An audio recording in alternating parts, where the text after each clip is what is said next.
I'm curious. I am curious. Curious by nature. Welcome to Curious by Nature. I'm Jessica Johnson from Newswise. While schools around the U.S. are considering phone bans, one educator at the Lawrence Livermore National Lab is finding innovative ways to use smartphones for students to do science. These sophisticated devices are full of sensors with the capability to measure things like health data and basic principles of physics. All over the world, young people are growing up with these tools at their fingertips. With the right guidance, the same tech that can track your daily steps and give driving directions can open a world of discovery. So how can teachers and researchers leverage the smartphone age to get kids excited about science? That's what we'll discuss with our guest today. Dr. Rakestraw, welcome. Please introduce yourself. My name is Dave Rakestraw, and I'm a senior scientist at Lawrence Livermore National Laboratory. It's one of the Department of Energy labs. Over the past 5 years, what I've been working on is using the sensors that are in smartphones to allow students to carry out scientific investigations and learn about the world around them, and to learn how to make measurements, learn how to interpret the measurements, learn how to ask questions and think creatively about that information. Essentially, allowing them to learn how to become scientists and engineers in a very kind of effective, active fashion. And what inspired you to use smartphones as kind of your basis for teaching? About 5 years ago, I decided to try teaching, and I went to teach in high schools.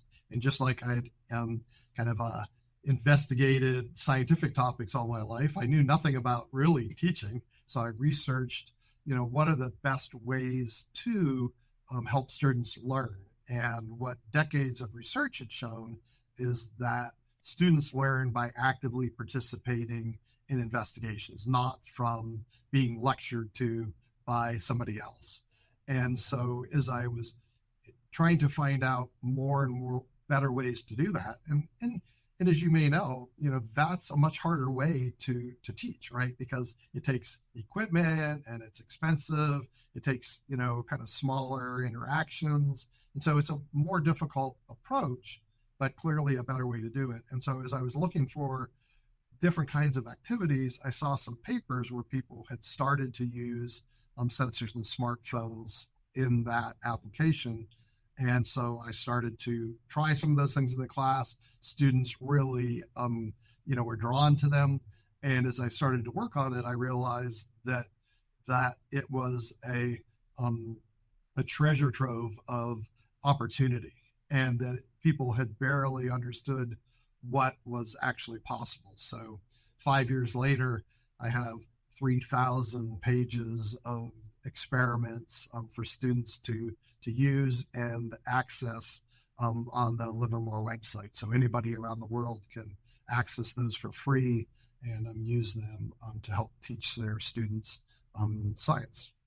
I wonder if you had, or if AI existed at that point, if you had asked AI, what would be the best way to teach students about science or physics, if it would even today say a smartphone? Have you ever asked it? I have, and it oftentimes finds the Livermore webpage and tells me the things that I've written there. Well, that's good. I guess it is. That's a good thing. It wasn't obvious at the time, and I think that even though educators understood and knew that phones had these sensors in them, I think that most people didn't fully appreciate the amazing kinds of things that you can do with your phone. And people still don't, right? I'll still talk to a professor at a prestigious university, and they, the first response is, oh yeah, I kind of know about some of these things. I've tried this or that. But as you start to talk to them about how good these sensors are and the kinds of things that they enable, most people are pretty like, oh my gosh, really? I had no idea that my phone could do that.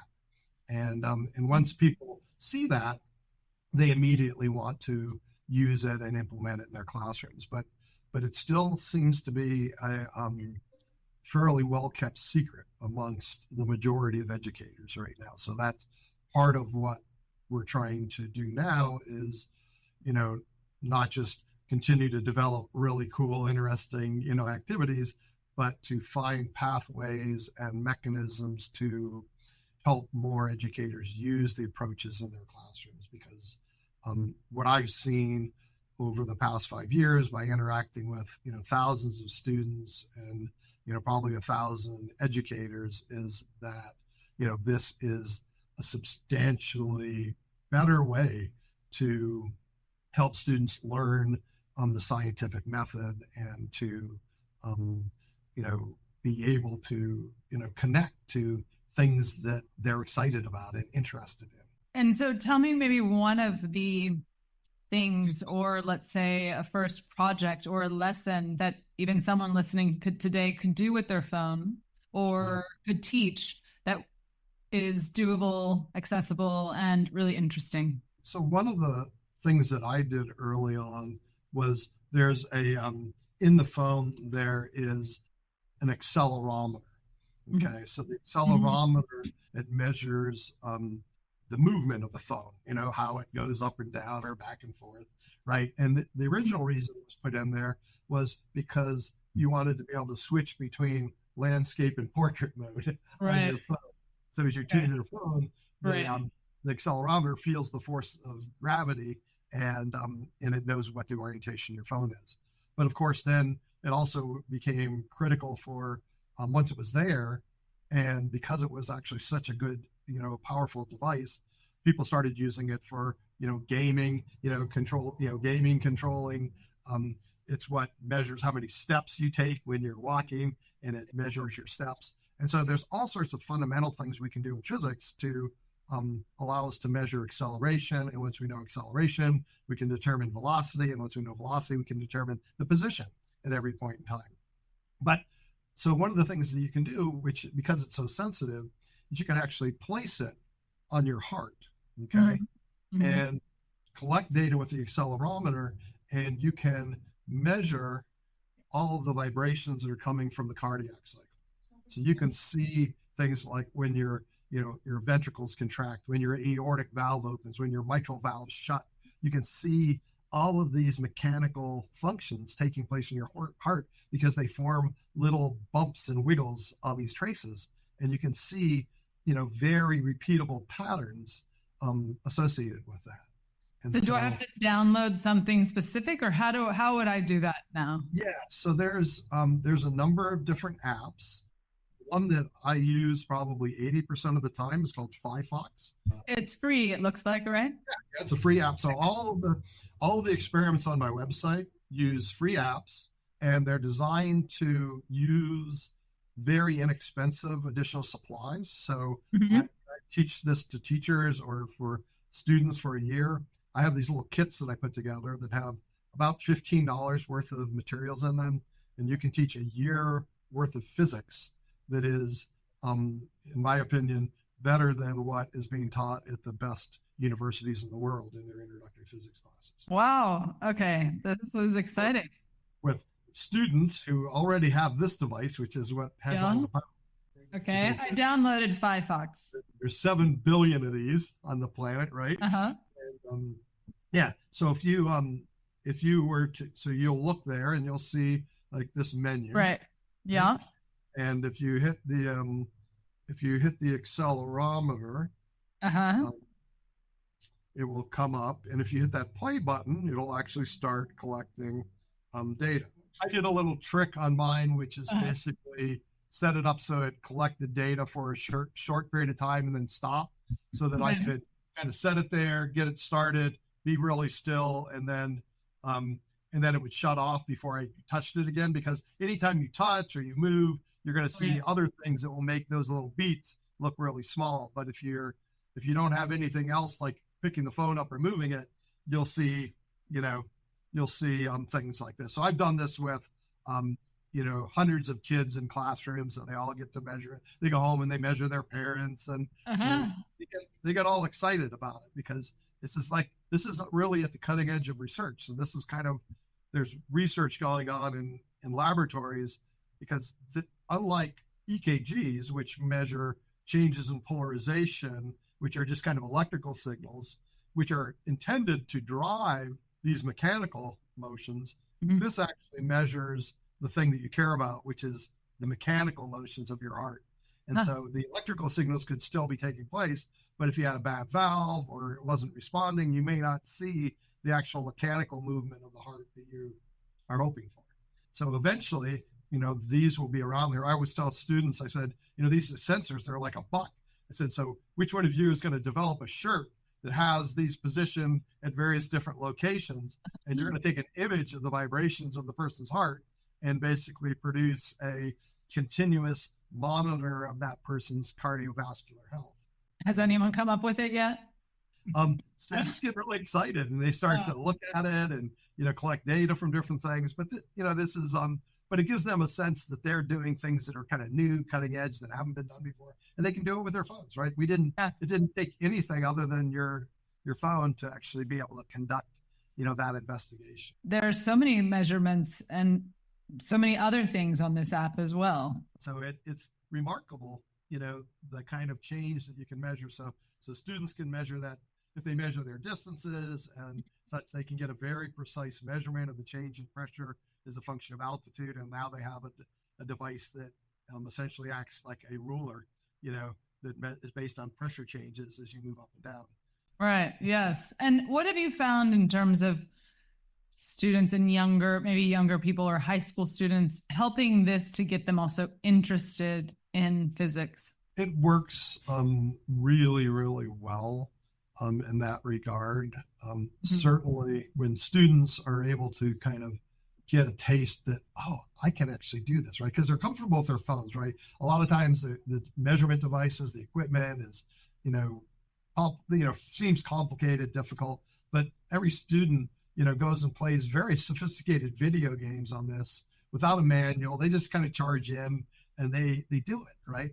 And so they're really comfortable, and they can grab that app, and they can start to do investigations. There's all sorts of features that allow you to examine, look at, export, analyze, the data, and they become confident, that they have the ability to do these kinds of interesting investigations. And so I've certainly seen in classes that I've taught where students who had no intention of going into science change their directions, right? I get letters from students all the time who tell me, Dr. Rakestraw, I never thought I could do science, but now I'm going to go to college and I'm going to study engineering, or I'm going to study biology or whatever, right? Yeah.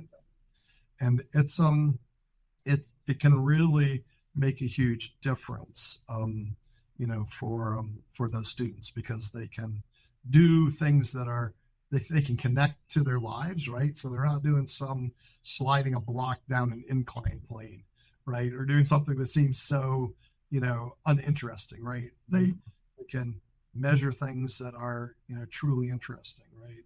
They can use their camera to do spectroscopy of blood flowing in and out of their finger, right? They can, measure physiological tremors of their hand. So you can hold your hand and you can measure the, your nervous system controlling your muscles to basically in the modulation, and you can see how your tremors are, your natural tremors for everybody, what the frequencies are. And, when people who have things like Parkinson's will have different frequencies, and doing that measurement is, again, like at the cutting edge of research. So when go into classes and I have students do this, I said, this is the same kind of measurement that scientists and doctors are doing in research hospitals, trying to understand the impacts of drugs that they're doing for people with neurological disorders. And it gets them interested. Yeah. And what ways are you connecting with teachers, I guess, or school systems? How does that work? Yeah. So I've been giving workshops at national meetings. So there's the National Science Teachers Association. There's the American Association of Physics Teachers, and they all have workshops. And so I've been teaching workshops at those national meetings. I also teach workshops at the lab. So I do remote workshops in summer for teachers where I engage teachers for a week. Mm-hmm. Basically for 30 hours, we do physics experiments together. I send them out kits, and we from, I don't know, 8 in the morning till 4 in the afternoon, we do physics experiments all day long, and we walk them through, and they get practice, going through and doing it. We use these tools like Zoom for talking, and then I use Slack to have them basically, I can get 50 teachers to hit a button. Hey, we're just collect the data, and we all see everybody's experimental data simultaneously from all over the world. What is the biggest boundary, would you say, for teachers, professors to use and to start implementing your lessons in their classes? One barrier is, knowing that the material, that the option is there. And secondly is having materials that are easy for them to implement effectively in the classroom. And every situation is a little bit different. So a lot of what I've spent my time doing over the last couple of years is trying to understand that variation so that I can develop materials that will most easily make it for them to basically incorporate into their classrooms. One of the things that you brought up about AI is one of the things that I'm currently evaluating, is because you're collecting all of this data and this information on your phone, right? In principle, we could use an AI tutor to be engaging directly with the students, guiding them through the experiments, looking at the results, just as I look at all the results of students as I walk around the classroom, or evaluate it as they submit it to me on some electronic media, and I can immediately look at the data and ask questions about the data, suggest improvements on their experimental design. An AI could do that too. Yes, well, Dave, thank you so much. It was so incredible to hear about this and to learn about it. And it feels like now there's a whole new world of physics excitement to be able to explore. So thank you. Curious by Nature is a production of Newswise. More than 7,000 journalists get the Newswise wires. Visit newswise.com and find out how to spread your news today.